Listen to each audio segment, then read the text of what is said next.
Donc, j'étais en train de dire que les titrages, c'est une technique que vous connaissez, que vous avez souvent fait.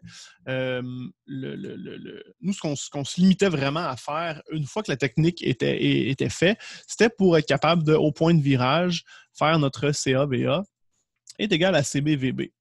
Dans le sens qu'on on faisait faire la réaction entre un acide et une base, puis on contrôlait notre variation de pH. C'est ça, grosso modo, un titrage acétobasique. Là. Je fais agir un acide avec une base, puis de différentes façons, je regarde ce qui se passe avec mon pH. Vous, en classe, ce que vous faisiez au labo, c'est de contrôler votre pH avec un indicateur acétobasique. Okay? Plus précisément, nous, on faisait nos titrages avec une base forte, ce qui veut dire qu'on avait un point de virage qui était autour d'un pH à peu près à 8. 7-8. Puis l'indicateur acétobasique qui est approprié à ce moment-là, c'était la phénolphtaléine. La phénolphtaléine, ça nous donne une belle petite phtaléine. Ça nous donne une belle petite couleur rosée quand on arrive avec notre point de pH. Fait que c'est la technique qu'on utilisait pour les titrages acétobasiques. Dans le petit vidéo que j'ai mis en ligne sur l'expérience qu'on va parler mardi prochain, nous, on contrôle notre pH tout simplement avec un pH mètre. C'est pas mal facile. Puis ça nous permet de faire une courbe de titrage. C'est-à-dire qu'au lieu d'avoir un seul point précis, où est-ce que je sais, bon, ben, ça, c'est mon point de virage. À mon point de virage, j'ai mon CAVA qui est la CVVB. Bon, ben, avec un pH mètre, je peux vraiment voir l'évolution de, bon, quand est-ce que j'ai ma hausse de pH, puis quand est-ce que j'atteins un nouveau plateau. On peut vraiment contrôler ça de manière très, très précise. Même si on va voir ensemble la vidéo mardi prochain, je pense que ce serait une excellente idée que vous preniez un petit, je pense que c'est 9 minutes et demie, là, vous preniez un petit 10 minutes pour aller voir la vidéo avant mardi, peut-être juste avant, on commence le cours à 9 h, là, fait que, je vous envoie l'invitation à 9 h. Pendant que vous attendez que je vous admette là, dans la salle d'attente, allez voir la vidéo, comme ça va être frais dans votre mémoire quand on va pouvoir regarder les consignes ensemble.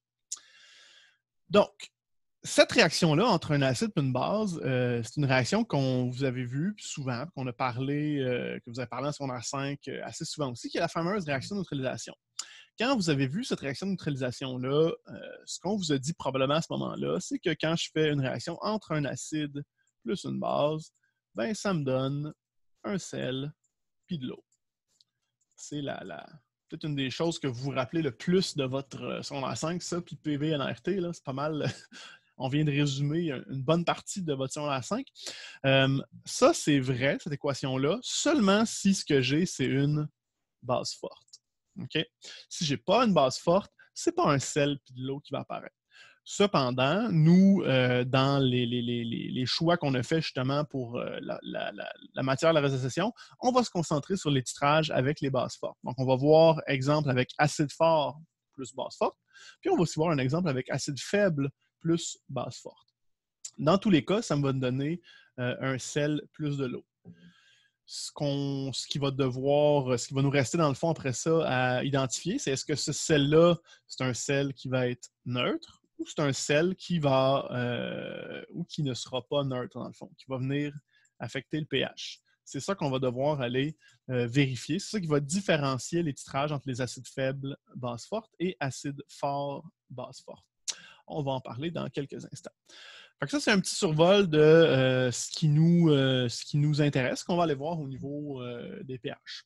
Vous pouvez lever la main ou si vous avez une question, n'hésitez pas, ou juste me la poser dans le chat ou carrément ouvrir votre micro puis me la poser là, si vous voulez. Ça me fait plaisir de vous entendre. Bon. Continuons. Avant de regarder vraiment les calculs, on va juste prendre un petit 2-3 minutes pour regarder c'est quoi les points importants qu'on retrouve dans un titrage. C'est quoi, dans le fond, souvent les points qu'on va vous demander d'aller calculer ou qu'on va chercher quand on a des problèmes avec les titrages. Le premier, puis peut-être un des plus faciles, c'est tout simplement notre pH initial. Okay? Fait qu'on commence, on aimerait ça savoir ma solution initiale, mon acide faible ou mon acide fort, c'est quoi son pH? Okay? Fait que ça, c'est carrément avant même que le titrage ait débuté. J'ai mis mon 10 ml, mon 20 ml, mon 30 ml, whatever, dans mon Erlen Meyer. Il est en dessous de ma burette, j'ai rien rajouté, puis je suis prêt à commencer. Bien, avant de commencer, c'est quoi mon titrage? Fait qu'à ce moment-là, je n'ai pas encore de réaction de neutralisation. Okay? Si au départ, ce que j'avais, c'est un acide fort, bien, pour les acides forts, c'est pas compliqué. On s'est dit, dans les acides forts, la concentration de l'acide, c'est tout simplement égal à la concentration de l'ion H3O+. Donc, à ce moment-là, bon, ben, je peux aller trouver mon pH assez rapidement. Okay? Fait que si ma solution initiale, c'est un acide fort, ben, on parle d'un calcul de quelques secondes. On sort la calculatrice, moins log de H3O+, merci, bonsoir, c'est fait. Cependant, si je fais un titrage avec un acide faible, on va changer de couleur un petit peu, je trouve que rouge, là. Quelle couleur qu'on veut? Bleu foncé? OK. Non, on le prend bleu des fois. On va en rose. Mettons qu'on prend un acide. Oh, c'est beau ça. Non, c'est pas rose. C'est quoi ça? Fuchsia? Je sais pas. Acide faible. Si j'ai un acide faible, à ce moment-là, je ne peux pas tout simplement dire ma concentration de mon acide faible, c'est ma concentration d'H3+. Je dois passer par un problème d'équilibre. Okay? Donc, je vais avoir une constante d'acidité. Je vais devoir faire mon tableau IRE. Puis après ça, être capable d'aller isoler X pour trouver oh boy, je peux faire un CTRL Z? Oh wow, je peux faire CTRL Z. Donc, pour aller isoler mon X et être capable d'après ça trouver ma concentration d'H3O+, et donc trouver mon pH. OK? Ça, c'est des choses que vous avez déjà fait. Donc, on n'a comme rien de nouveau par rapport à ça. C'est juste de se rappeler, de reconnaître que à mon pH initial, je n'ai pas encore débuté mon titrage. Je n'ai pas encore de réaction d'utilisation. Un autre point qui est pas mal important, puis que ça, vous avez déjà travaillé avec, c'est notre point d'équivalence. Okay? À ce moment-là, c'est le point où est-ce que notre nombre de moles d'acide est égal à notre nombre de moles de base dans notre réaction. Okay? Si on s'imagine qu'on fait une réaction de neutralisation, acide plus base, ça nous donne nos produits. Ben, au point d'équivalence, j'ai le même nombre de moles d'acide puis de base. Cette réaction-là, c'est une réaction qui est unidirectionnelle. C'est une réaction qui est directe. Okay? Donc, les réactions directes, je dois aller régler ça comme un problème de stoichio. Okay? Fait que dans nos problèmes de stoichio, je sais que ça fait un bout de temps qu'on a fait ça. Là, on est dans les équilibres depuis plusieurs semaines déjà. Dans un problème de stoichio, j'ai un limitant. Des fois, j'ai plusieurs limitants. Des fois, j'ai un excès. Puis, je dois regarder d'un point de vue du nombre de moles. Okay? Fait que ça, c'est les tableaux qu'on appelait IRT ou IRF, là, dépendant de c'est quoi vos profs. Peut-être que c'est un autre acronyme. On avait une valeur initiale, on avait une valeur qui réagit, on avait une valeur lorsque la réaction est terminée ou lorsque la réaction est finie. Mais dans un problème, dans un titrage où est-ce que je suis au point d'équivalence, ben, mon nombre de moles d'acide est égal à mon nombre de moles de base.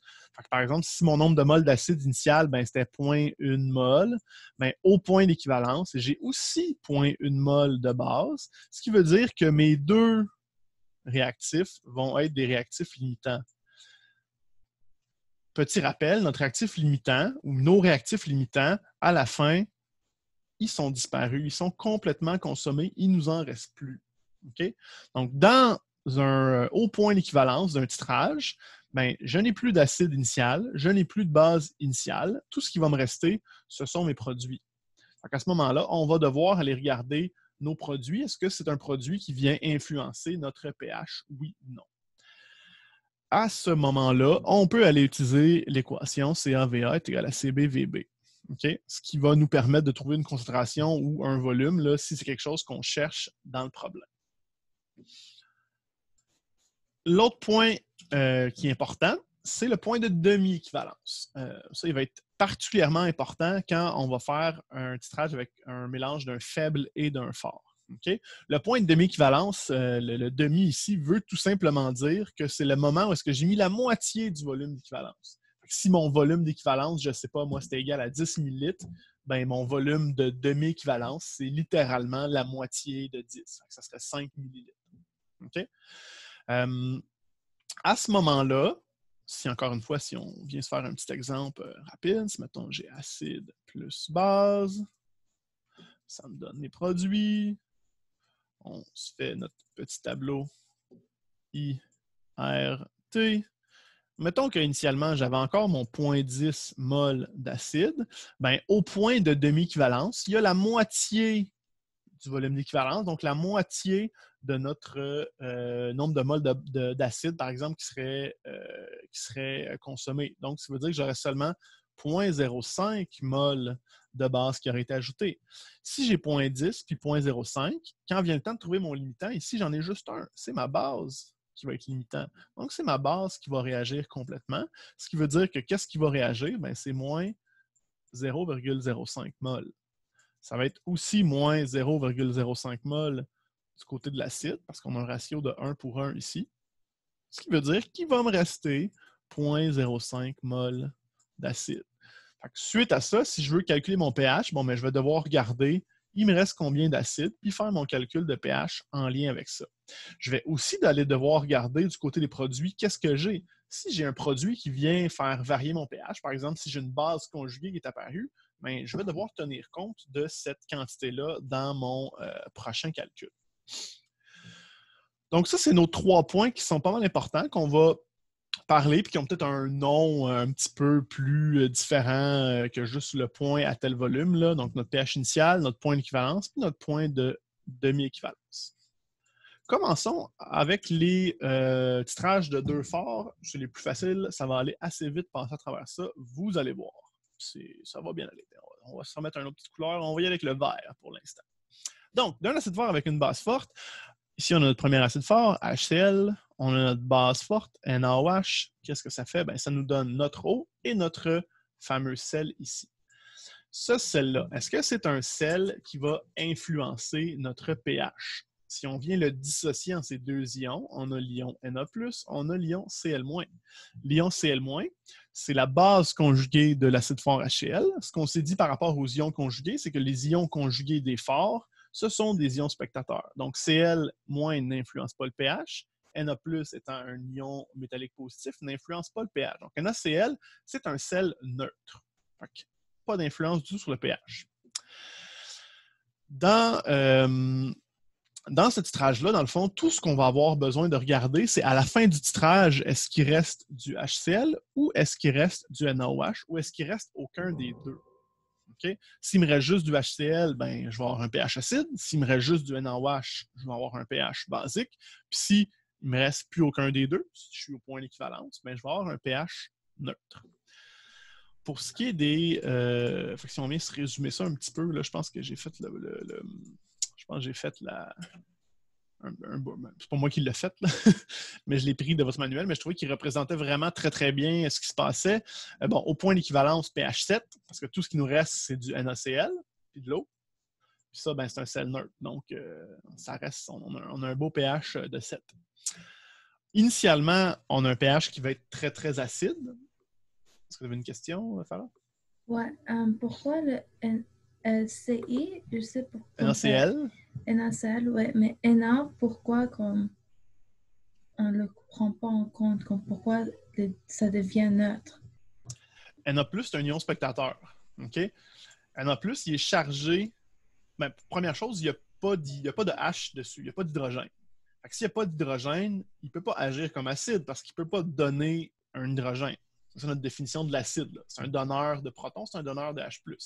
Donc, il ne peut pas agir comme acide. Depuis, il est chargé positivement. Étant chargé positivement, il ne voudra pas non plus aller capturer un H+, parce qu'il est déjà chargé positivement. Donc, si ce n'est pas un receveur d'H+, puis si ce n'est pas un donneur d'H+, ben, ce n'est pas quelqu'un qui va agir comme un acide ou comme une base, là. Nos ions métalliques positifs n'agiront jamais ni comme un acide ni comme une base, là. Ils vont toujours être des ions spectateurs.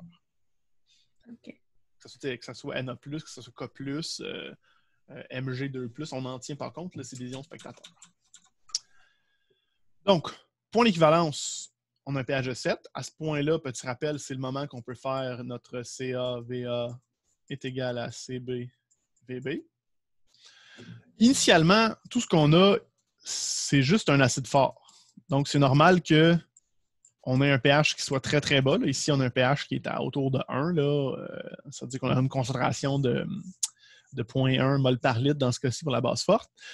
Avant le point d'équivalence, ben, notre pH a augmenté un petit peu parce qu'on a rajouté une base forte, mais on a encore un acide qui est en excès. Okay? Si je rajoute juste un petit peu de base par rapport à la quantité d'acide que j'ai, ben, j'ai un petit peu d'acide qui est neutralisé, qui va me donner du NaCl, mais il va quand même me rester beaucoup d'acide fort. Il va me rester une bonne concentration d'acide fort. Donc, il me reste du H3+ en excès. qui provient de mon acide fort qui est en excès. Lorsque j'ai dépassé le point d'équivalence, mais là, c'est l'inverse. J'ai un surplus de base, OH- en excès. Donc, si j'ai un surplus d'ion H-, mais je me ramasse avec un pH qui est très basique.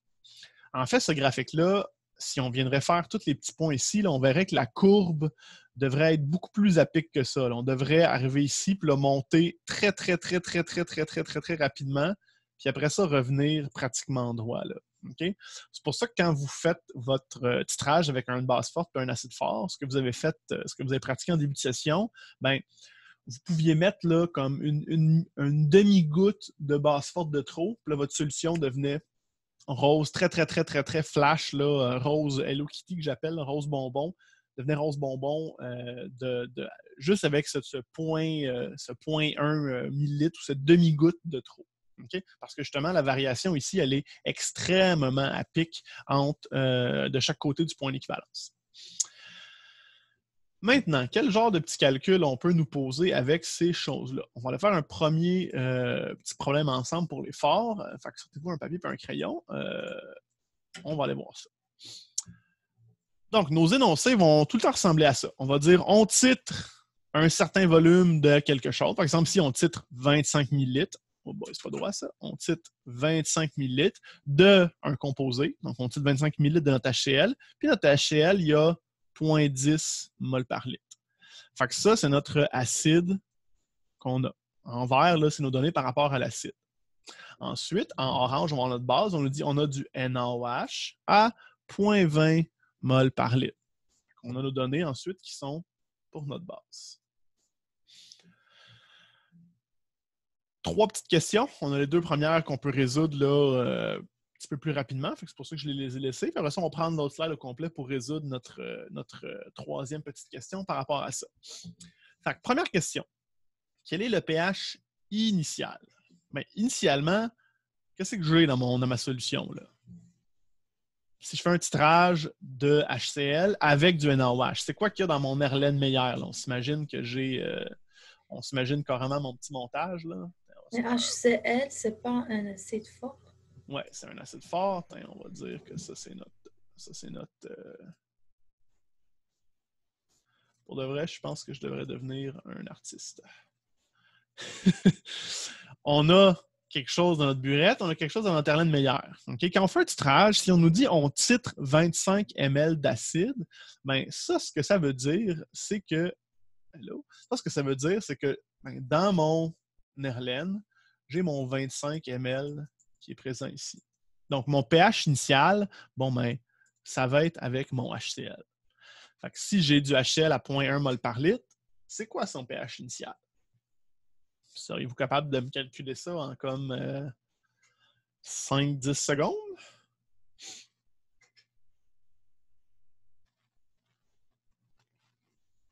pH de 1. OK, comment tu fais ça? Et parce que c'est un acide fort, alors le 0.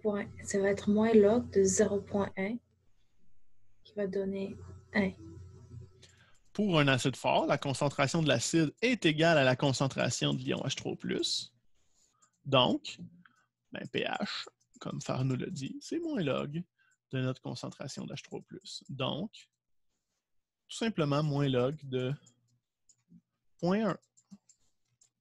Ce qui nous donne un beau gros pH de 1.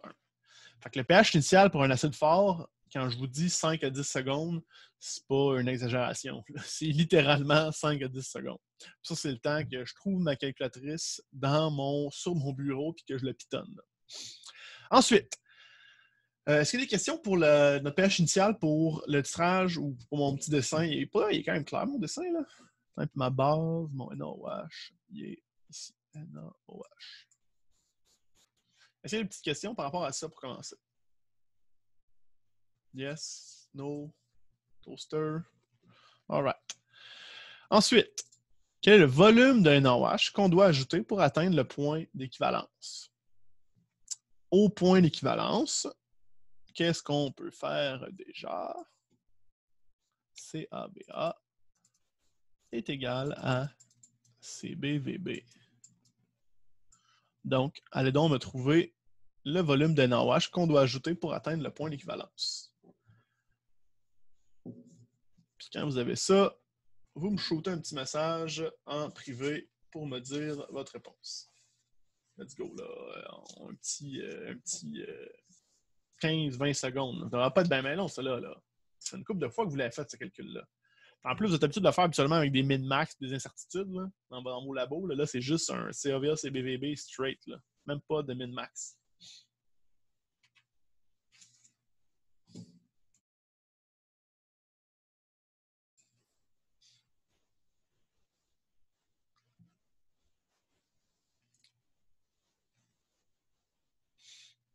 Let's go. On me shoot ça en message privé. Combien vous obtenez pour votre CAVA, CBVB? Je veux voir les réponses défiler là, une après l'autre.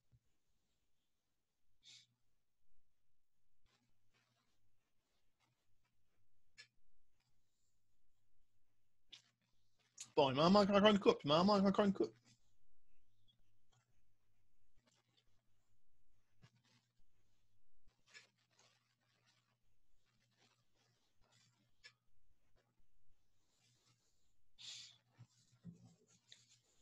All right, ça semble assez unanime qu'on arrive à 12,5 millilitres. Donc, si on fait si on vient isoler notre VB, là, on ferait VB égal à CA fois VA divisé par CB, ce qui devrait nous donner 12,5 millilitres.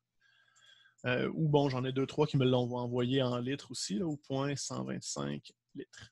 Rendu là, c'est juste le volume qu'on nous demande, à moins qu'on nous spécifie vraiment d'une unité, qu'on le donne en millilitres ou en litres, c'est bien correct. Donc, so far, so good, je pense, pour les titrages. Le prochain problème, c'est là qu'on va voir un petit peu plus la technique quand on veut savoir le pH à un moment pendant le titrage. Ça nous amène à notre troisième question pour l'exercice 5.5.1. On titre encore, c'est la même prémisse, là, on titre 25 ml d'HCl à 0.1 avec du NaOH à 0.20. Et là, on nous demande quel est le pH de la solution après avoir ajouté 20 ml de NaOH. Donc là, on a vraiment notre réaction de neutralisation. On a du HCl plus de NaOH. Ça va nous donner quelque chose.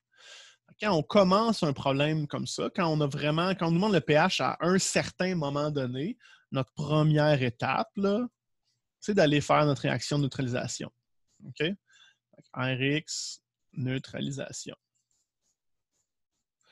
Notre réaction de neutralisation, c'est vraiment, je fais mon acide plus ma base. Fait que je fais ma réaction chimique entre les deux. Fait qu'on va aller se la faire. On va aller faire ça ensemble. HCl plus NaOH. Flèche unidirectionnelle. Les réactions de neutralisation, ce n'est pas un équilibre, c'est unidirectionnel. Ça nous donne du H2O plus du NaCl. Bon, là, il y avait plusieurs... je sais que, dépendant de qui vous aviez en chimie générale, puis peut-être aussi de la technique qu'on vous a montré au secondaire, là, vous aviez différents styles de tableaux. Moi, je suis un gros fan des tableaux IRT. On a une technique qui ressemble à ce qu'on fait en IRE, c'est juste qu'on a un limitant au lieu d'avoir une constante d'équilibre. Maintenant, dans nos problèmes de stoïchio, okay, étant donné ici qu'on utilise un certain volume, ben, on n'a pas le choix, là, on doit absolument aller travailler en mol. Okay? On ne veut pas aller mettre des concentrations dans nos problèmes de réaction de neutralisation. On travaille en mol, puis à la fin, là, on va vouloir les convertir en neutralisation. Okay? Ce qui veut dire que si je travaille en mol, bon, ben, je vais devoir aller faire un petit calcul avant de pouvoir mettre quelque chose dans mon tableau. Je ne peux pas aller mettre mon point 1 directement ici, là, okay? Parce que mon point 1, c'est des moles par litre, puis je ne peux pas mettre des moles par litre là-dedans. On va aller commencer par convertir nos concentrations en nombre de moles. Mais si j'ai 25 millilitres à 0,10 moles par litre, si je veux savoir mon nombre de moles d'HCl, ben, j'ai tout simplement besoin d'aller faire 0,10 moles par litre multiplié par mon volume, c'est-à-dire 0,025 litres. Mes litres s'annulent, il va me rester des moles. Ça me donne quoi? 0,0025 moles. Ça, c'est quoi? Ça, c'est mon nombre de moles initial de HCl qui est présent. Là, je peux aller mettre ça dans mon tableau. 0.0025.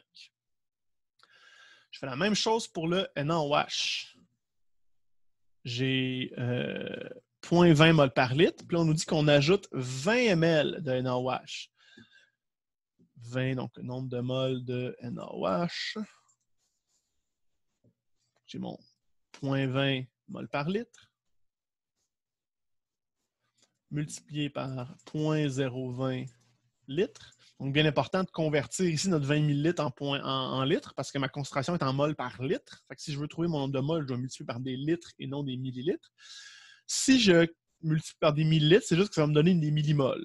Okay? Après ça, il va falloir que je les reconvertisse éventuellement en moles pour trouver ma concentration, mais ça, c'est vraiment pas un gros problème. Donc, 0.20 multiplié par 0.020, ça me donne 0,0040. J'ai donc mes deux nombres de moles initiaux au début. On va dire ça. J'ai mes deux nombres de moles au début pour le HCl puis le NaOH. Une fois que j'ai ça, là, je suis en mesure d'aller trouver c'est lequel mon limitant. Quand j'ai des ratios de 1 pour 1, là, ce qui va tout le temps être le cas dans nos problèmes de titrage pour nous, tout ce qu'on a besoin de faire pour aller trouver c'est lequel le limitant, c'est celui qui a le plus petit nombre de moles d'acide. Là, c'est mon HCl qui est en bas, qui en a le plus petit. Je les ai 0.0025, donc c'est lui qui est limitant. Mon limitant, c'est quoi déjà sa caractéristique? Mais c'est qu'à la fin, il ne m'en reste plus. Ce qui veut dire que, qu'est-ce qui va réagir? C'est moins 0,025 de HCl. Donc, je vais aussi avoir moins 0,025 de NaOH parce que j'ai un ratio de 1 pour 1. Ce qui veut dire qu'à la fin, il va me rester 0,0015 de NaOH. Je vais aussi avoir de l'eau qui apparaît dans le fond. Si j'ai des réactifs qui disparaissent, j'ai des produits qui apparaissent aussi. Donc, j'ai 0,0025 de l'eau qui apparaît.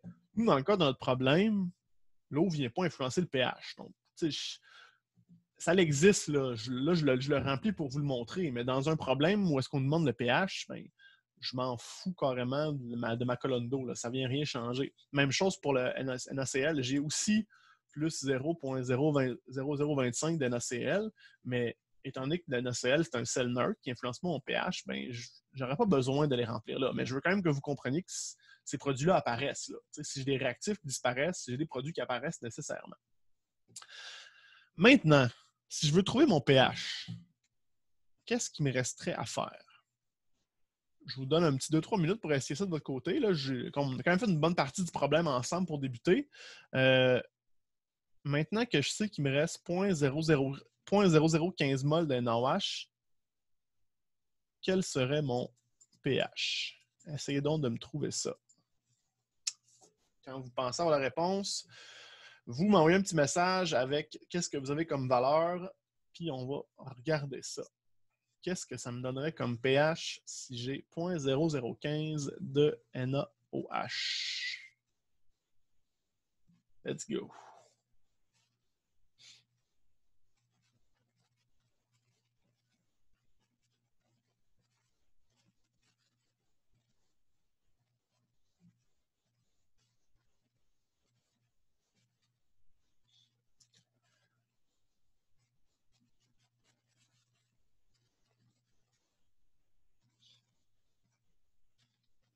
Bon, so far, j'ai des réponses différentes. C'est une bonne ou une mauvaise chose? Oh, encore des réponses différentes?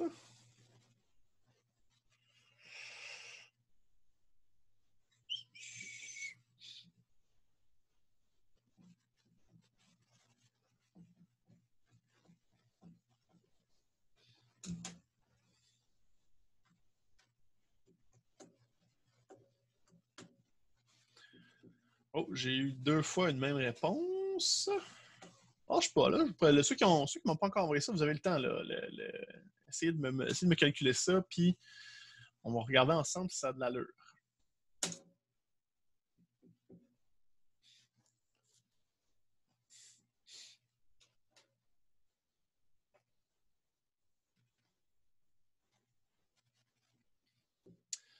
J'ai une réponse qui revient pas mal souvent.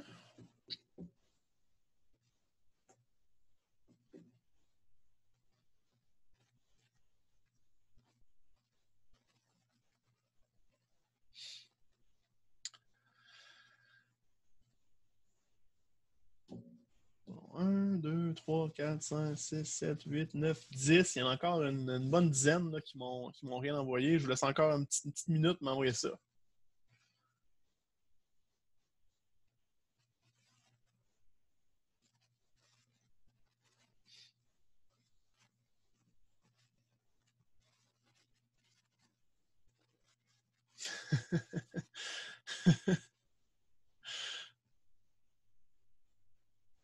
J'ai des drôles de réponses aussi.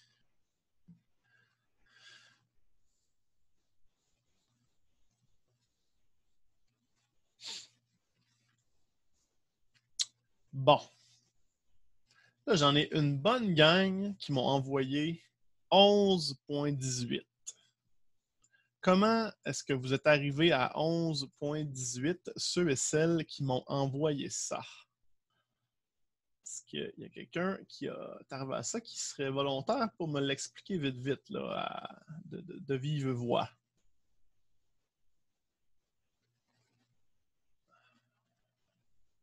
Ah, moi, j'ai réalisé mon erreur, c'est que j'ai utilisé les molles puis pas la concentration. OK, Donc, donc tu es arrivé à 11.18 en faisant moins log de 0.015. C'est bien ça?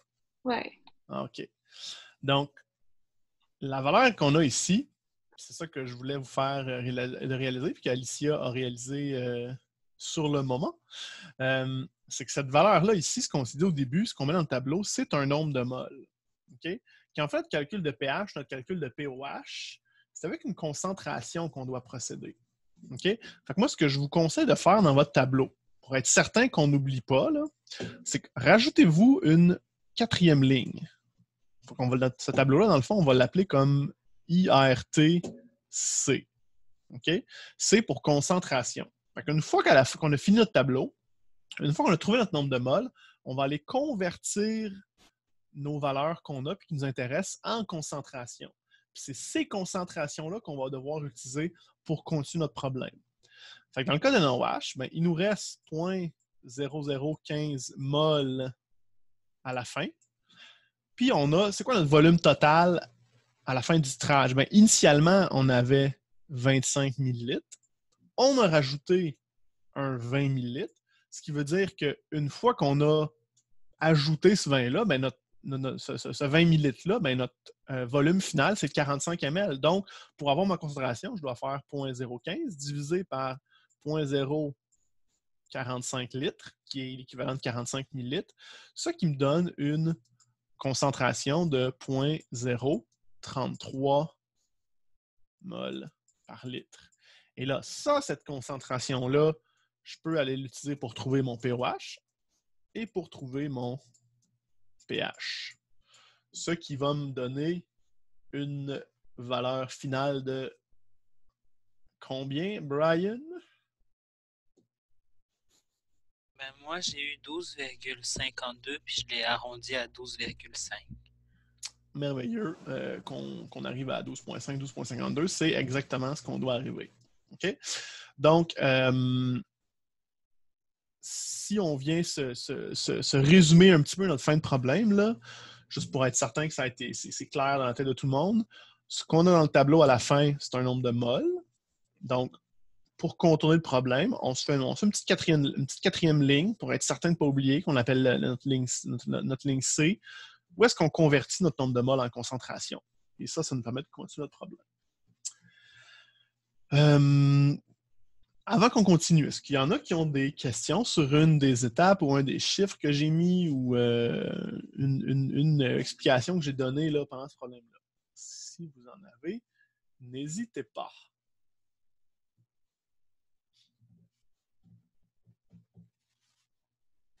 Rien du tout?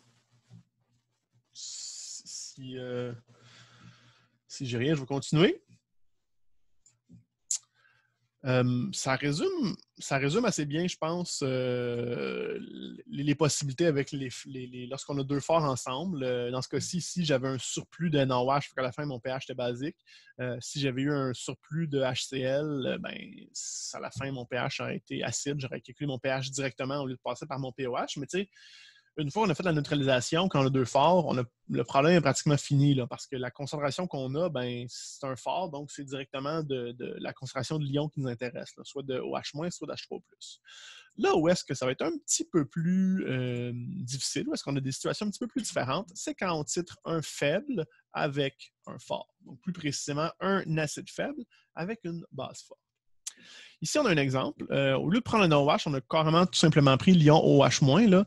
Mais tu sais, si on avait pris NaOH, la seule petite différence qu'on aurait eue, c'est qu'à la fin, au lieu d'avoir HCO-, on aurait HCOO-Na. Là. Okay? Mais au final, ça revient à la même chose dans le sens que l'ion Na+, c'est un ion qui est spectateur. Fait qu'aussi bien juste l'enlever et faire comme s'il n'existait pas. Là. Parce que s'il est spectateur, il ne sert à rien. Il n'est pas impliqué vraiment dans la réaction. Donc, OH- plus HCOH, ça nous donne H2O plus HCOO-. La grosse différence, puis c'est ça qui va amener la difficulté dans les titrages du faible avec le fort, c'est qu'un des produits qu'on obtient à la fin, c'est la base conjuguée de notre acide faible. Puis la base conjuguée, on va devoir en tenir compte de nos calculs. On ne va pas pouvoir l'évacuer et dire que ça ne sert à rien. Okay? Comme par exemple le NaCl qu'on se foutait là, à la fin de nos problèmes. Mais le HCO-, on va devoir en tenir compte, que ce soit dans notre problème d'équilibre s'il nous reste une base, ou s'il nous reste juste carrément, s'il nous reste notre acide, ou s'il nous reste juste la base conjuguée, on va devoir le traiter notre base conjuguée pour faire notre problème d'équilibre, pour trouver notre pH par la suite. Pour ce qui est de la partie réaction de neutralisation, donc pour ce qui est de notre IRTC là, initial qu'on fait pour notre réaction de neutralisation, ça va rester carrément, ça va rester la même logique. On va mettre des mols là-dedans. À la fin, on va aller trouver notre concentration. Puis, une fois qu'on va avoir trouvé une concentration, là, on pourra regarder qu'est-ce qui nous reste. Si on vient regarder notre petit tableau, notre petit graphique résumé des différents moments, puis vous allez voir que ça va être montré aussi dans le tableau qu'on a mis en ligne, pas le tableau, le petit vidéo qu'on a mis en ligne sur la courbe de titrage. Vous allez voir que notre graphique ressemble quand même pas mal à ça. Initialement, ce qu'on a, c'est un acide faible. Donc, c'est normal, on a un pH qui est assez acide. Ça dépend évidemment de quel acide qu'on a et de sa concentration. Là. Ça ne sera pas tout le temps 2,1. Ça va évidemment dépendre des conditions qu'on a. Mais ce qu'on a, c'est juste un acide faible. Donc, si je veux trouver mon pH initial, j'ai un problème d'équilibre à aller faire. J'ai mon IRE classique avec ma constante d'acidité. Puis, je viens isoler mon X pour trouver mon pH. Au point d'équivalence, remarquez que je ne suis pas à... C'est droit ça? Je ne suis pas à 7 comme un acide fort avec une base forte. Parce qu'au point d'équivalence, qu'est-ce qui se passe? Il me reste ma base conjuguée faible. Okay? La base conjuguée de mon acide faible. Cette base conjuguée-là va avoir une constante de basicité généralement qui est très, très petite. Donc, on va avoir un pH qui est légèrement basique. Là. Habituellement, quand on fait un titrage acide faible avec base forte, on a des points d'équivalence qui sont autour de 8, 8,5, 9, 9,5. C'est rare qu'on ait dans un point d'équivalence qui est très, très basique. Donc, base conjuguée faible, c'est la même chose. On doit aller faire un problème d'équilibre. On doit passer par IRE. On doit trouver notre KB. Cependant, quand on a une base conjuguée faible, petit rappel, on ne connaît pas notre KB directement. On va devoir passer par la conversion, c'est-à-dire KB est égal à K de l'eau divisé par constante d'acidité. Ça va nous permettre d'aller trouver notre constante pour le conjuguer, puis d'aller compléter notre problème ensuite pour trouver notre valeur de OH-. Après le point d'équivalence, ça c'est un problème aussi qu'on a vu mardi, c'est-à-dire qu'on va se retrouver avec du OH- en excès, puis on va aussi avoir notre base conjuguée faible. Fait que ça, ici, on a un problème d'ion commun où est-ce qu'on a une base forte avec une base faible. Même technique qu'on a vue jeudi, ça va ressembler pas mal à la base conjuguée faible. C'est juste qu'initialement, ici, on va déjà avoir une certaine quantité d'OH- qui va être présent. Et finalement, l'autre point qui est un petit peu plus particulier, c'est qu'on va avoir un point de demi-équivalence qui va être exactement à la moitié du point d'équivalence. Donc là, ici, on a un point d'équivalence qui est à 25. On aura un point de demi-équivalence qui serait à 12,5. Donc, point de demi-équivalence, la moitié du volume d'équivalence. Mais près de ce point-là, on se retrouve dans ce qu'on appelle la zone tampon, où est-ce qu'on va avoir une solution tampon qui va être présente. Okay? Parce que je vais avoir un petit peu d'acide faible qui va avoir été converti en base conjuguée. Il va quand même me rester de l'acide faible parce que je n'ai pas rajouté assez de base à ce moment-là. Puis qu'est-ce qui se passe quand j'ai un acide faible en présence de sa base conjuguée? Bien, j'ai une possibilité de solution tampon dépendant de mes concentrations. Donc, quand je suis habituellement là, si mon point de demi-équivalence qui est là, habituellement un point de pH en bas, puis un point de pH en haut, ça se retrouve à être ma zone tampon. Là. Fait que ici, si je viendrais me faire un genre de petit carré, là, où est-ce que j'ai où est-ce que j'ai mes points qui sont à plus ou moins un point de pH, bien ça représenterait ma zone tampon, où est-ce que j'ai une solution tampon. Un acide et une base conjuguée. Puis le ratio entre les deux, c'est entre 0,1 et 10. Là. Donc, je n'ai pas plus que 10 fois plus d'acide ou 10 fois plus de base que l'autre. Fait que ça résume nos zones générales qu'on retrouve dans un titrage d'acide faible avec une base forte. Le petit problème, le petit travail qu'on va vous demander de faire sur les courbes de titrage, c'est un exemple d'un acide faible avec une base forte. Fait que vous allez retrouver ces différentes zones-là. Puis on va vous demander là, des petits calculs à faire aussi par rapport à ça. Mais comme je vous ai dit, mardi, on va s'assurer de bien terminer là, cette section-là. Puis je vais pouvoir vous présenter le travail que vous allez avoir à faire suite à ça. C'est des petites questions encore jusqu'à maintenant.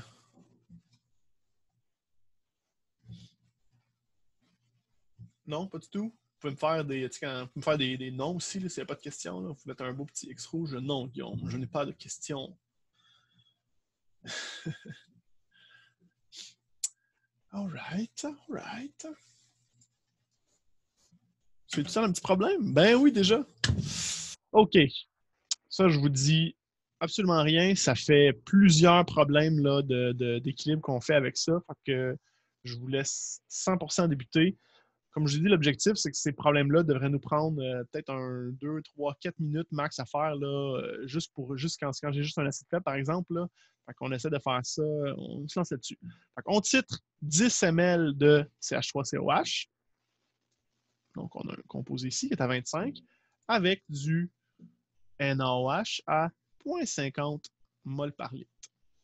Donc, moi, première question que je vous demande, quel est le pH initial? Fait que, à vous, je vous laisse un petit 2-3 minutes pour regarder ça. Quand vous avez votre réponse, vous m'envoyez ça. All right? On se reparle dans pas longtemps.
J'ai eu une couple de réponses qui sont arrivées assez vite. Fait qu'on va juste clarifier, qui n'étaient pas bonnes. Fait que je vais juste clarifier le tout, là.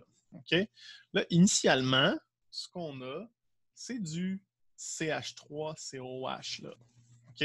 Si on dit qu'on titre 10 ml de CH3COH, ben ça, c'est ce que j'ai dans mon Erlenmeyer, là. Ben, tabarouette, c'est pas beau, ça. Donc, en orange, là, mon 10 ml, c'est ce que j'ai dans mon Erlenmeyer. Hey boy, je viens de me rendre compte que mon... Attends, on va essayer d'améliorer... C'était pas mon meilleur Erlenmeyer, hein, Guillaume? Et vous pouvez prendre un petit screenshot de ça. C'est assez beau.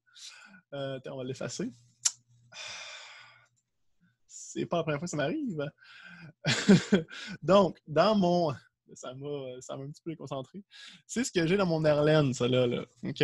Donc, c'est ce 10 ml-là que je dois regarder à 0,25. Puis mon CH3COH, c'est un faible. OK? C'est pas un fort. Donc, on ne peut pas juste faire moins log de 0,25. Il faut passer par la résolution du faible. Fait que je vous laisse encore un petit 2-3 minutes pour me régler ça.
J'ai quand même eu pas mal de réponses, fait que je vais continuer, je vais terminer ce petit problème-là. J'en ai deux, trois là, qui n'arrivent pas loin de la réponse, mais qu'on n'est pas exactement dessus. Je veux comprendre qu'est-ce qui s'est passé avec qu'est-ce qui s'est passé avec votre calcul. Donc, initialement, la seule chose qu'on a, c'est notre acide faible CH3COH. OK? Donc, si c'est la seule chose que j'ai, mais je dois traiter ce problème-là comme un problème d'équilibre où est-ce que mon composé initial, c'est le CH3COH. Donc, dans cette réaction-là, c'est ma dissociation, fait que CH3COH plus H2O. c'est à l'équilibre pour nous donner CH3CO- qui est sa base conjugée, plus H3O+. Et là, ensuite, initialement, on nous dit j'ai 0,25 mol par litre de CH3COH. Dans ce tableau-là d'équilibre, c'est des concentrations, c'est des mols par litre que je veux mettre. Fait que je vais aller mettre mon 0,25 directement. Je n'ai pas initialement de CH3CO-. Je n'ai pas initialement de H3O+. Ensuite, ce qui va réagir, ben, j'ai mon moins X ici, j'ai mon plus X, j'ai mon plus X. Donc, à la fin, j'ai X et X. Et ici, j'ai 0,25 moins X. On pourrait aller vérifier si concentration divisée par constante, ça nous donne quelque chose de plus grand que 100. Ça nous donne bel et bien quelque chose de plus grand que 100. On peut donc aller éliminer ce moins X-là. On peut le considérer comme étant négligeable. Par la suite, ben, c'est notre égalité avec la constante d'équilibre. Fait qu'on a 1,8 fois 10 à la moins 5 est égal à X carré divisé par 0,25. Donc ça, là, c'est notre constante d'acidité pour CH3COH. Si on vient isoler notre valeur de X, ben, on arrive... je l'ai perdu devant moi. On va se retrouver ça en 2 secondes. 1,8 fois 10 à la moins 100 fois 0,25 racine carrée. 0,002121. Donc ça, c'est notre valeur de X qui correspond à notre concentration d'H3+. Donc après ça, pH est égal à moins log de concentration. Donc 0,002121. Ce qui me donne un pH de 2,67. Bon, 2,68, 2,7, dépendant de ce qu'on a gardé là, comme décimal ici, c'est pas trop grave. Donc ça, c'est notre réponse pour ce qui est du pH. Quand on fait un titrage, là, quand on a un problème comme ça, là, le volume, quand on dit on titre un certain volume, là, ça c'est tout le temps ce volume-là, là, on titre 10 ml de quelque chose. Ça, c'est ce qu'on a au début. C'est ça qu'on va aller regarder d'un point de vue initial. Là. Okay? Si je dis je titre avec du NaOH, ben le NaOH, c'est ce que je rajoute. Ce n'est pas ce que j'ai initialement. Là. Okay? C'est uniquement notre CH3COH qu'on doit regarder pour une valeur initiale. Est-ce qu'il y a des questions concernant ce premier problème-là pour notre exemple de titrage acide faible, acide fort? On va faire 2 autres petits numéros ensemble, là, on va voir ça de quoi. Si j'ai pas d'autres questions, non X, si j'ai pas d'autres questions, on va continuer.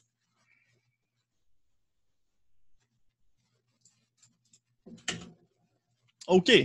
Quel est le pH? Après avoir ajouté 5 ml de NaOH. Donc là, on a rajouté une certaine quantité, ce qui veut dire qu'on va avoir en premier lieu une réaction de neutralisation. Fait que là, on va avoir notre CH3COOH plus NaOH, ou on pourrait mettre tout simplement OH-, là, comme on a vu dans l'exemple plus tôt, plus OH-. Donc ça, c'est OH-, c'est la même chose que notre NaOH.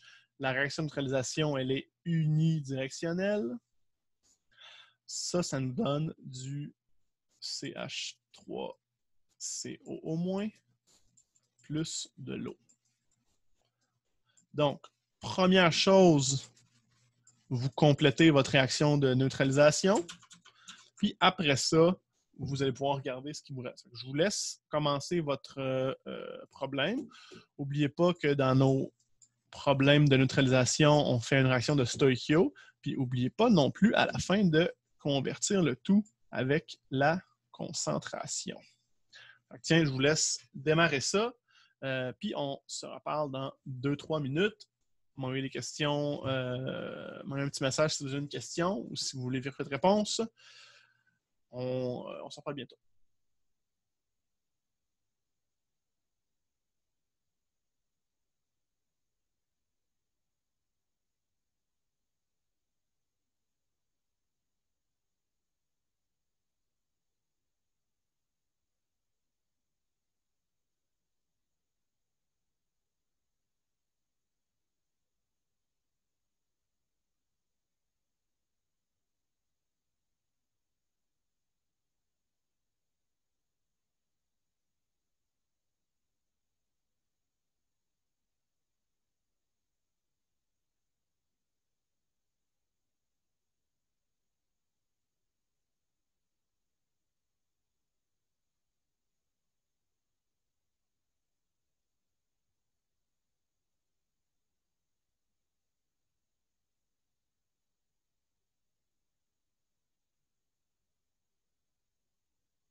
Est-ce que vous voulez que je débute un petit peu le problème ou je vous laisse encore du temps?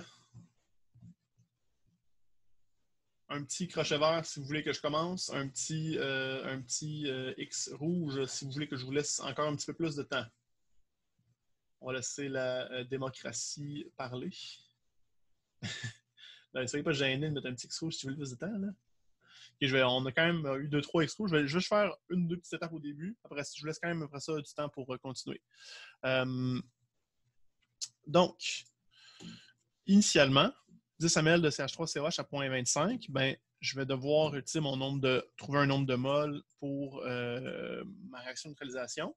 Donc, ben, mon nombre de moles, ça serait égal à 0.25 moles par litre multiplié par 0.010 litres pour un gros total de 0.0025 moles. Donc, ma valeur initiale pour CH3COH, c'est 0.0025. Je ferai le même calcul avec NaOH, fait que 0.50 mol par litre fois 0.005 litres de NaOH. Ça me donnerait aussi 0.0025 mol pour OH-.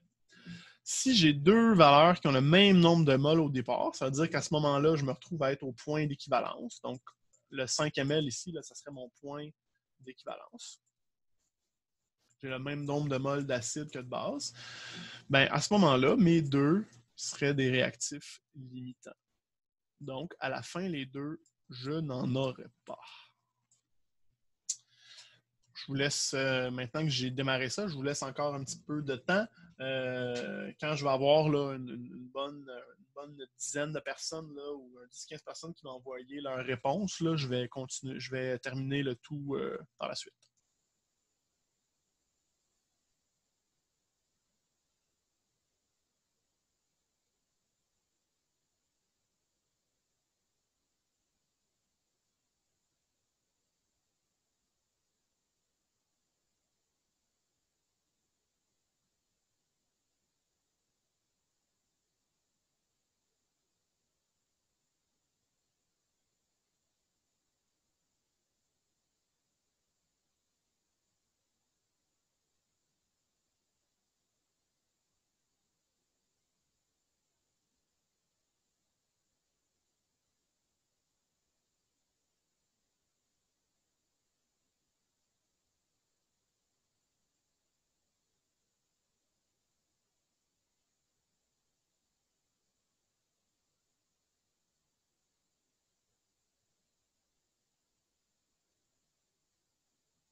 On va avancer ça tranquillement. J'ai quand même eu là, plusieurs réponses. Où en étions-nous? Donc, maintenant qu'on sait qu'à la fin, il n'en reste plus, on peut donc déterminer que ce qui va réagir, ben, c'est moins 0,025 pour les deux réactifs. Ceci dit, c'est pas tout. J'ai aussi un produit qui est CH3CO-, mais lui, ça va être plus 0,0025. Ce qui veut dire qu'à la fin, je vais avoir 0,0025. Maintenant, quand on termine notre réaction de neutralisation, ce qu'on doit aller faire, c'est regarder qu'est-ce qui nous reste à notre ligne T, qu'est-ce qui nous reste à la fin. Puis évaluer est-ce que ces composés-là vont venir influencer notre pH. Bien, il ne me reste plus de CH3COH, il ne me reste plus d'OH-, cependant, il me reste du CH3CO-. Puis CH3CO-, bien, c'est la base conjuguée de CH3COH. CH3CO-, c'est une base faible. Donc, on va devoir aller prendre ce qui nous reste comme base faible et traiter ça avec un problème d'équilibre. Maintenant, on a 0,0025, ça c'est des moles. Nous, on va avoir des moles par litre, fait qu'on va aller convertir ça dans notre ligne concentration. Fait que 0,0025 moles divisé par notre volume total qui est de 10 millilitres plus 5 millilitres, donc 15 millilitres, divisé par 0,015 litres, ça nous donne une nouvelle concentration de 0,167 mol par litre pour notre CH3CO-.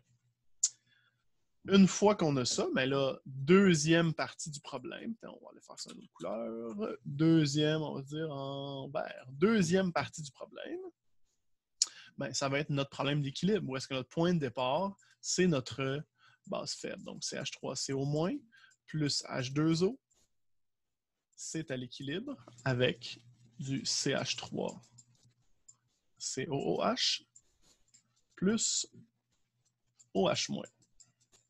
Ça, c'est une base faible, donc l'ion qui va apparaître, c'est notre ion H- qui provient de l'eau là, qui a donné son H+. Et là, c'est un problème d'équilibre assez standard, où est-ce que on a notre valeur initiale, 0,167.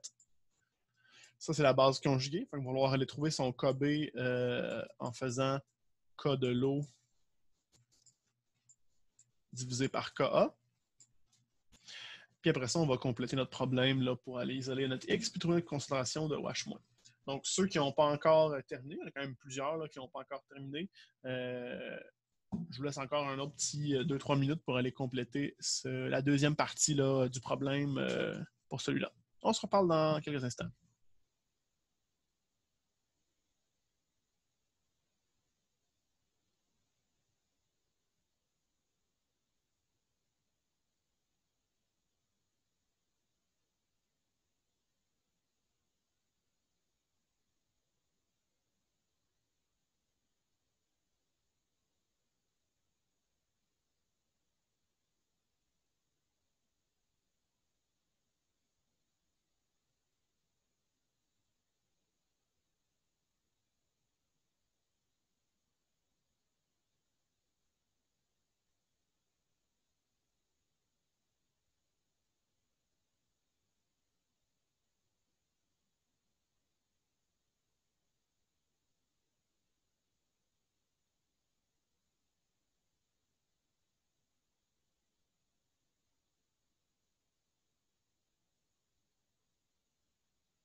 Si on vient compléter le tout, on va avoir 1 moins x plus x du côté des produits, plus x du côté des produits. Pour ce qui est de notre donc, 0.167 moins x, on pourra aller vérifier que concentration divisée par constante, c'est bel et bien plus grand que 100, ça l'est. Donc le moins x est négligeable. Et boy, mon x de droite, il est wild un peu. Et on va mettre ça plus beau là, quand même. OK. X. Putain, pas super ça. Donc, notre valeur de Kobe, après avoir fait constante de l'eau, donc 10 à la moins 14 divisé par la constante d'acidité, qui est 1,8 fois 10 à la moins 4, on arrive à 5,56 fois 10 à la moins 10. Donc ça va être égal à x carré divisé par 0.167, ce qui nous donne comme valeur de x, j'ai ça pas loin, 9,64 fois 10 à la moins 6. 9,64 fois 10 à la moins 6. Cette valeur de x-là, ben, c'est notre concentration d'OH-. Donc, on doit commencer par trouver notre pOH, qui est de 5,01. Donc, notre pH, qui est de 8,99. Et voilà pour notre problème. Donc, ça c'est quand même, dans l'ensemble, là, j'ai eu beaucoup de réponses qui m'ont été envoyées, beaucoup de bonnes réponses, beaucoup de réponses qui ont changé aussi une fois que j'ai apporté des petits correctifs. Good job pour tout le monde. J'ai l'impression que ça va quand même assez bien. On va faire un dernier petit problème pour compléter le cours d'aujourd'hui.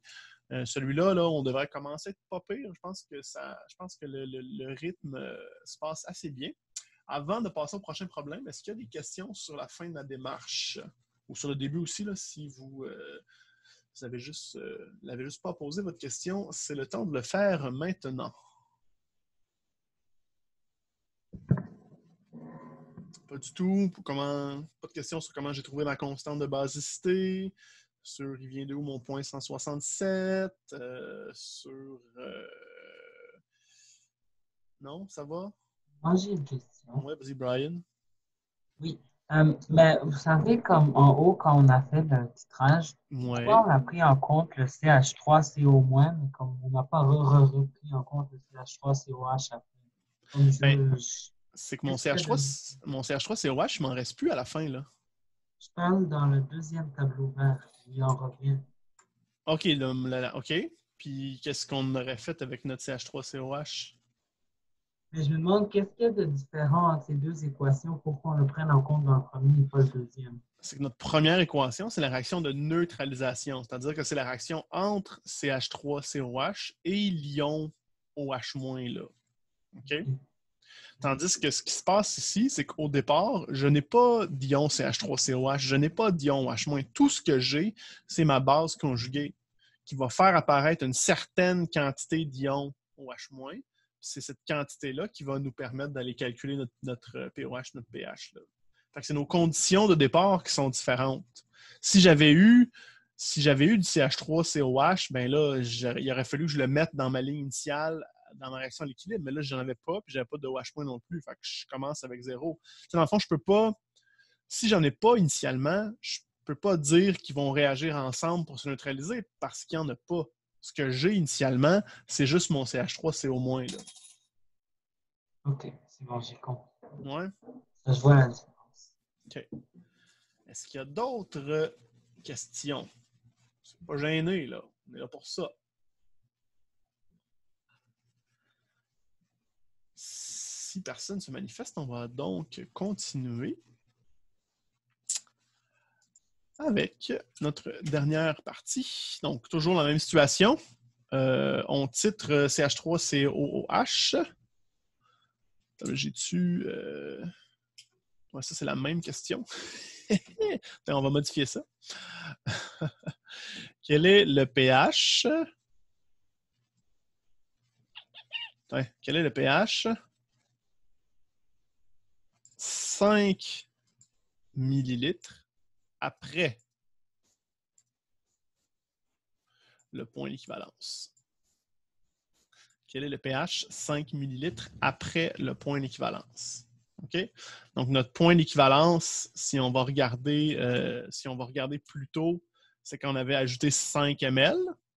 Donc là, notre nouvelle question, c'est quel est le pH 5 ml après le point d'équivalence? Donc, dans le fond, si j'ai mis 10 ml de NaOH. OK? Let's go. On prend quelques minutes encore là, pour démarrer notre problème. Première étape, on fait notre réaction de neutralisation.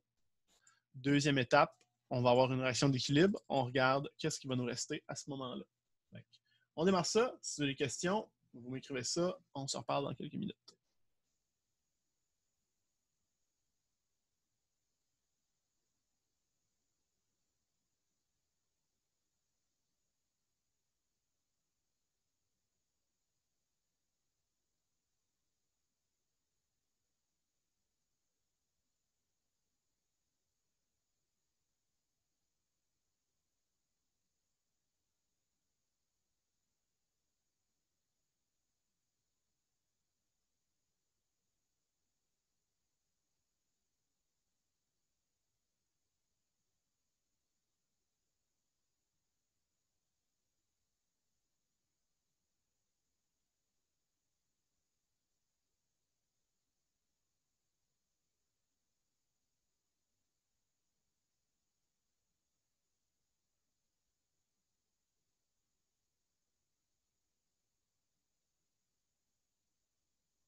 Je pense qu'on pourrait au moins faire le début du problème ensemble. Ok, je suis en quelle couleur là? On va se remettre en vert, vert pâle. Ok, CH3COH, nombre de mol initial. On fera encore notre 10 ml, notre 0.010 litres, donc 10 ml fois 0.25 mol par litre. Ça me donne un nombre de mol initial de 0.0025. Je suis non précis. 0.0025. Pour OH-, on a 10 ml avec notre 0.5 ml, donc on serait à 0.0050 pour OH-. C'est le CH3COH qui est limitant, c'est lui qui a le moins de nombre de moles, donc c'est lui qui va réagir au complet, moins 0,025, ce qui veut dire qu'à la fin, on n'en a plus. Pour OH- aussi, moins 0,025, parce que la valeur du limitant, ça reste quand même la valeur qui va réagir au complet. Donc, il n'y a pas plus d'OH- qui va pouvoir réagir. Ce qui veut dire qu'il va nous rester moins 0,025 de OH-. Pour ce qui est de CH3CO-, au départ, on n'en avait pas. On a plus 0,025 qui vont arriver. Donc, à la fin, je vais avoir 0,0025 mol de CH3CO-. Si je divise le tout par notre volume total, qui serait rendu de 20 ml, ben, comme concentration finale pour le OH- et pour le CH3CO-, je serais à 0,125 mol par litre pour les deux. OK? Donc, qu'est-ce qui me reste à la fin pour être capable de passer à ma deuxième étape? Ben, il me reste une certaine quantité d'OH-, il me reste une certaine quantité de CH3CO-. Donc, je vais prendre ces deux valeurs-là et je vais aller les utiliser pour le problème suivant. Pour la prochaine étape du problème, pardon.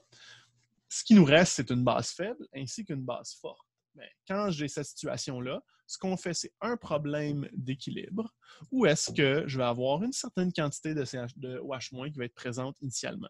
Donc, CH3CO- plus H2O, c'est à l'équilibre avec CH3COOH plus OH-. Et là, dans mon tableau IRE, initialement, je vais avoir 0.125 de CH3CO- et je vais aussi avoir 0.125 de OH-. Ça, dans le fond, c'est tout simplement ce qui me restait à la fin de mon problème de neutralisation. Et là, je peux continuer mon problème. Donc, on se reparle dans quelques minutes.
On va terminer le tout. Si j'ai déjà eu beaucoup de la majorité des personnes qui m'ont répondu, puis ça fait déjà voir un gros cours aujourd'hui. On s'approche de 3 heures. Enfin, il y a pas mal de 3 heures là. Fait qu'on va compléter ça rapidement. On a moins X du côté de CH3CO-. On va avoir plus X du côté des produits. 0.125 moins X. Cette valeur-là de moins X va être aussi négligeable. C'est le même concept que le problème précédent. Si on fait concentration divisée par constante, on va se rendre compte qu'on est beaucoup en haut de ça. Donc, on peut négliger ce moins X-là. Ce qui veut dire qu'on viendrait faire notre équation, donc KB qui est égal à 5.56 fois 10 à la moins 10 est égal à 0.125 plus X. Ça serait égal à 0.125 plus X multiplié par X divisé par 0.125. On va devoir aller isoler X. Une fois qu'on a isolé X, on va devoir l'additionner à notre valeur de 0.125. On va se rendre compte que ça ne change pas vraiment la réponse. Ensuite, utiliser ça pour calculer le pOH, parce que c'est la concentration de OH- qu'on a. J'ai un petit problème de gorge, pardon. Cette concentration-là de pOH devrait nous donner 0.9. En faisant 14 moins pOH, on devrait arriver à un pH autour de 13.1. Pardon, mon Dieu Seigneur, je ne sais pas ce qui se passe, j'ai comme un cheveu qui est une petite boule de poil. Non, c'est pas une boule de poil, là, mais on dirait que ça me gosse. Tout va bien aller. Je vais fermer mon micro puis je vais faire une bonne toux. OK, ça va un petit peu mieux. En résumé, tous nos problèmes de neutralisation, tous nos problèmes avec les titrages, ça va toujours être le même concept. On fait la réaction de neutralisation premier, on regarde ce qui reste. Ce qui reste, si on a besoin d'un problème d'équilibre, on s'en va l'intégrer. Après ça, on résout le problème d'équilibre, puis on trouve notre pH. Okay? Des fois, ce qui va nous rester, c'est juste un acide faible. Des fois, ce qui va nous rester, c'est juste une base faible. Des fois, ce qui va juste nous rester, c'est un acide, c'est la base forte plus la base faible. Des fois, ce qui va nous rester, c'est juste la base forte. Bref, on regarde ce qui nous reste et on complète le problème par la suite.